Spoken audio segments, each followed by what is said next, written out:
श्रीपादराजम शरणम प्रपद्ये. श्रीपादांचा जय जयकार असो. आता सुभय्या श्रेष्ठी हे शंकर भटांना गोष्टी सांगत होते आणि शंकर भट ती कथा ऐकत होते. तर सुभय्या श्रेष्ठीने कितीतरी नवीन विषय सहजपणे समजावून सांगितल्याने शंकर भटांना जसे जसे त्याचे आकलन होऊ लागले तसतसा त्यांचा आत्मविश्वास वाढला हे त्यांच्या लक्षात आले.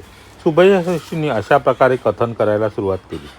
श्रीपाद श्रीवल्लभ साक्षात व्यंकटेश्वर स्वामी साहेब कलियुगाच्या शेवटी तेच कल्की अवतार धारण करणार आहेत.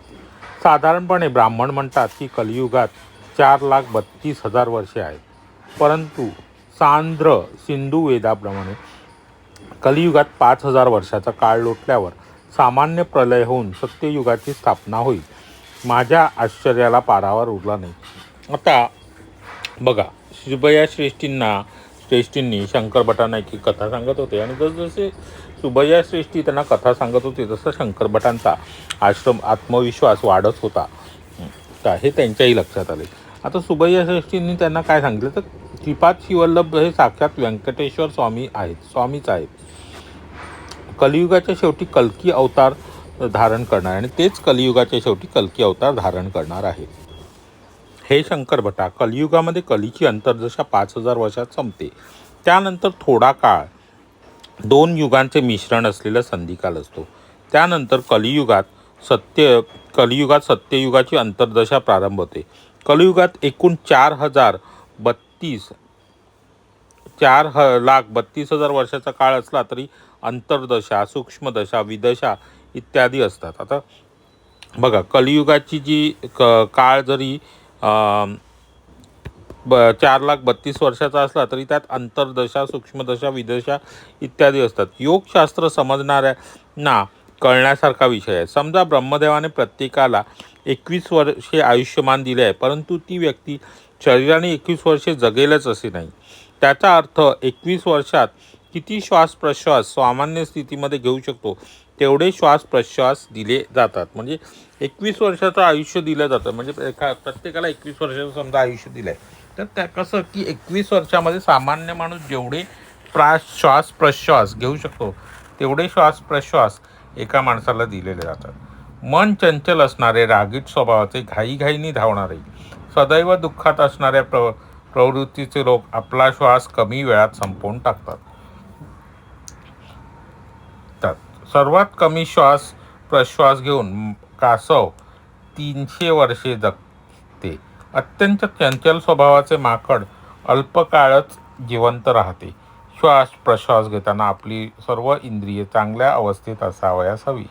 योगीजन वायूंचे कुंभक करून श्वास शरीराच्या आतील भागात शिरत राहील असे करतात. त्यामुळे कितीतरी श्वास शिल्लक राहून ते दीर्घ काळापर्यंत जीवित राहतात. मनुष्याच्या शरीरातील जीवपेशींमध्ये सतत विकास प्रक्रिया चालू असते.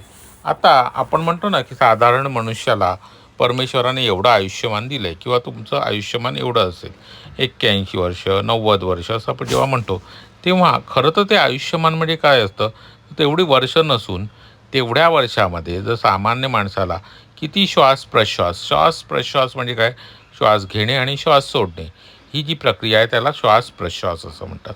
तर ते सामान्य माणूस जेवढे घेऊ शकेल तेवढे श्वास प्रश्वास घेण्याची आयुर्मान प्रत्येकाला दिलं. तर प्रत्येकाची श्वास प्रश्वास घेण्याची पद्धत ही वेगवेगळी असते. जसं की कासव श्वास प्रश्वास हे खूप हळूहळू घेतं, त्यामुळे त्याचं आयुष्य 300 वर्ष असतं. आणि माकड जे आहे ते श्वास प्रश्वास अगदी जलद गतीने घेत असल्यामुळे त्यालाही तेवढे श्वास प्रश्वास, पण त्याचा वेग जास्त असल्यामुळे त्याचं आयुर्मान कमी असतं. आता तुमच्या लक्षात आलं असेल की साधारणतः जेव्हा कधी सांगितलं की, आणि त्याचबरोबर योगीजन म्हणजे आपण म्हणतो ना की पूर्वीच्या काळी योग साधनेने योगी महाराजांचे किंवा जे आपले साधू संत आहेत त्यांचं आयुर्मान हे खूप असायचं. तर चांगदेवाचंच आयुष्यमान आपण बघितलं तर 1400 वर्षाचा चांगदेव होता. तर काय होतं, त्यांना ती योग प्रक्रिया अवगत होती, ज्याच्यात मुळे ते त्यांचा श्वास हा शरीरात खेळवत ठेवत आणि तो श्वास प्रश्वास आणि हा श्वास प्रश्वास बराच त्यांचा शिल्लक राहिल्यामुळे त्यांचं आयुष्य हे दीर्घकाळ असायचं. आता इकडे पुढे सांगितलं की 10 वर्षापूर्वी आपले असलेले शरीर आतासारखे नसते. जुन्या जीवपेशींच्या ठिकाणी नवीन जीवपेशी जन्म घेतात. त्याचप्रमाणे प्राणशक्तीसुद्धा अनेक बदलातून जात असते. जीवनदायक नवीन प्राणशक्ती निर्माण होते, तेव्हा रोगट जुनी प्राणशक्ती नाश पावते. त्याचप्रमाणे मानसिक शक्तीसुद्धा अनेक बदलातून जाते. जुन्या कल्पना बदलून नष्ट होऊन नवीन कल्पना निर्माण होत जातात. नवीन जन्मलेल्या मानसिक गोष्टींमध्ये दैवी शक्ती, दैवी कृपा आकर्षून घेण्याचे सामर्थ्य असते. त्याद्वारे मन, प्राणशक्ती आणि शरीर शक्तीसुद्धा शुद्ध होते. श्रीपाद श्रीवल्लभ चरित्रात सारखे ग्रंथ साक्षात परमेश्वर स्वरूप आहेत. आता लक्षात घ्या, श्रीपाद चरित्राचं किंवा इतर जी चरित्र आहेत, गुरुचरित्र, त्या ग्रंथांचं वर्णन कसं केलं आहे. तर श्रीपाद श्रीवल्लभ चरित्रासारखे ग्रंथ साक्षात परमेश्वर स्वरूप आहेत. त्या ग्रंथातील प्रत्येक अक्षरामध्ये सिद्धशक्ती, योगशक्ती अंतर्निहित असते. असे ग्रंथ मानसिक रीतीने, वाचिक रीतीने अथवा मानस वाचिक दोन्हींचा समन्वय करून पठण केल्याने श्रीपाद प्रभूंचे दिव्य मानस चैतन्य आकर्षित होते व ग्रंथाचे पारायण करणाऱ्या भक्ताचे शारीरिक मानसिक आजार, बाधा, कष्ट यासंबंधी समस्त स्पंदने श्रीपादांच्या मानसिक चैतन्यात विलीन होतात. तेथे ते शुद्ध होऊन दिव्य अनुग्रहपुरीत स्पंदनांच्या रूपाने साधकामध्ये परत येतात.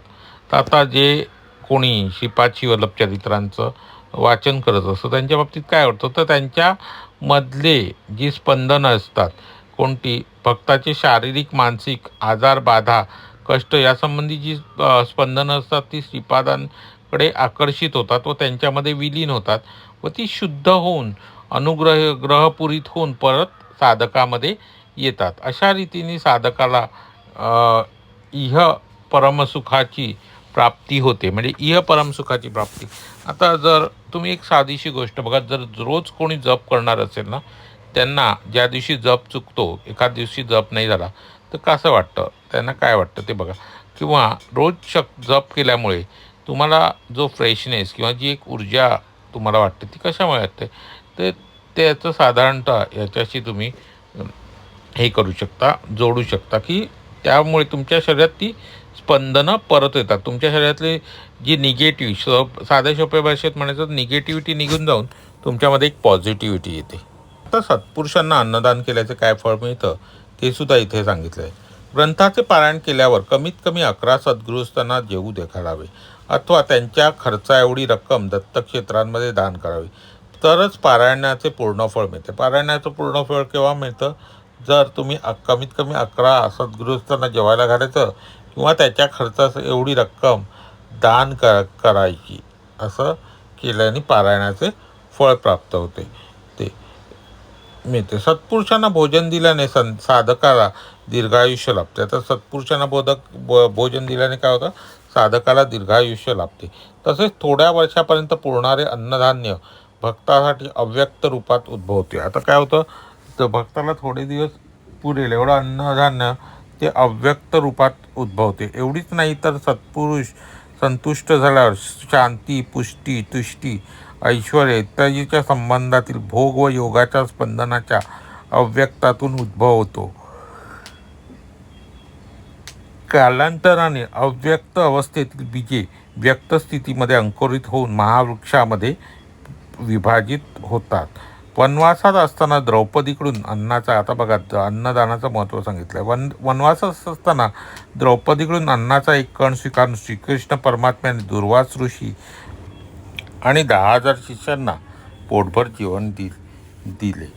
त्यामुळे श्रीगुरूंना श्रद्धेने काळजीपूर्वक समर्पित केलेले सर्व काही बीजरूपात अगोचर प्रांतात शिल्लक राहते. कालांतराने ती बीजरूपे व्यक्तस्थितीत साधकाला हवे असलेले समस्त भोगभाग्य प्रदान करते. आता पुढची कथा आहे का. श्रीकृष्ण आणि सुदामा एकदा दर्भ तोडून आणण्यासाठी वनात गेले होते. श्रीकृष्ण थकल्यामुळे सुदामाच्या मांडीवर डोके ठेवून निद्रस्त झाले. श्रीकृष्णास न सांगता आश्रमातून आणलेले पोहे सुदामा एकटाच खाऊ लागला. झोपेचं सोंग घेतलेला श्रीकृष्ण उठून म्हणाले, सुदामा, मला भूक लागली आहे. घरून येताना गुरुमाऊलीने मुलांना भूक लागेल म्हणून काही खाण्यास दिले आहे का? त्यावर सुदामाने नाही म्हटले. श्रीकृष्ण सुदामाला म्हणाले, अरे चा, असे कसे काय? मला एक स्वप्न पडले की आपल्या दोघांसाठी गुरुमाऊलीने पोहे दिले. ते तू थक ते तू थक ते तू मला न देता एकटाच खात आहेस. एवढ्यात सुदामा म्हणाला, कृष्णा, तू थकला आहेस. त्यातून दुपारची वेळी पडलेल्या स्वप्नाचे काही फळ नसते, तसेच शास्त्र नसते. श्रीकृष्ण स्मित हास्य करून गप्प राहिले. कालांतराने सुदामा कुचेला होऊन अत्यंत गरीब झाला. सुदामा हा गरीब ब्राह्मण झाला. आता आपल्या चुकीने प्रायश्चित्त करण्यासाठी कितीतरी वेळा त्यांनी विष्णू सहस्रनामाचे पठण केले, परंतु काही विशेष फायदा झाला नाही. शेवटी श्रीकृष्णाचा अनुग्रह झाला व कुचेलाने म्हणजे श्रीधामाने श्रीकृष्णाने सुदामाने आणलेले पोहे स्वीकारले आणि त्याला अमाप संपत्ती दिली. श्रीकृष्णाने कुचेल्याच्या मांडीवर डोके ठेवून थोडा वेळ विश्रांती घेतली होती.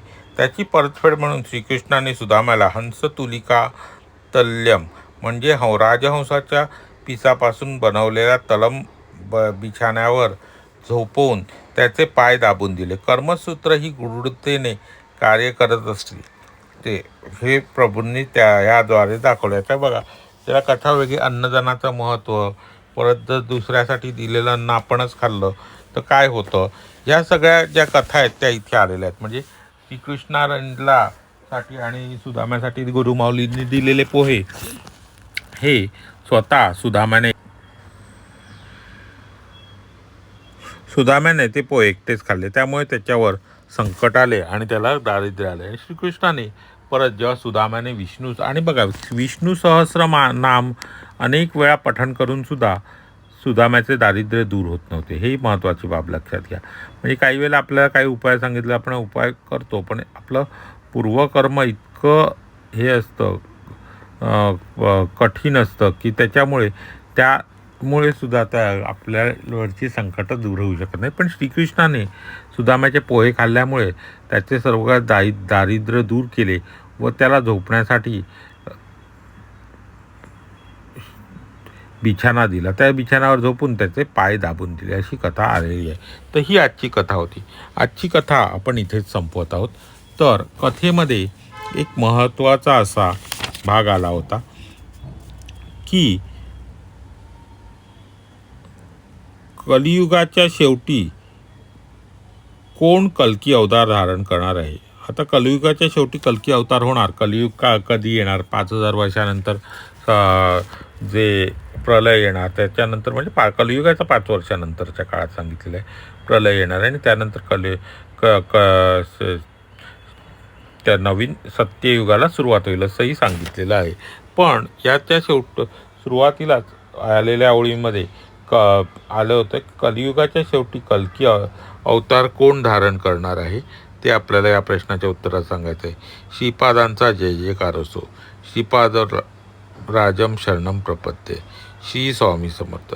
जय जय स्वामी समर्थ. तर आपल्याला या प्रश्नाचं उत्तर द्यायचं आहे की कलियुगात कल्की हा कोणाचा जन्म होता, कोण कल्की म्हणून कोण अवतार धारण करणार आहे हे आपल्याला सांगायचं आहे. श्रीपादांचा जय जयकार असो. श्रीपाद राजम शरणम प्रपद्ये. आजची कथा आपण आता इथेच थांबवत आहोत. उद्या परत पुढच्या कथेचा भाग सांगण्यात येईल. धन्यवाद.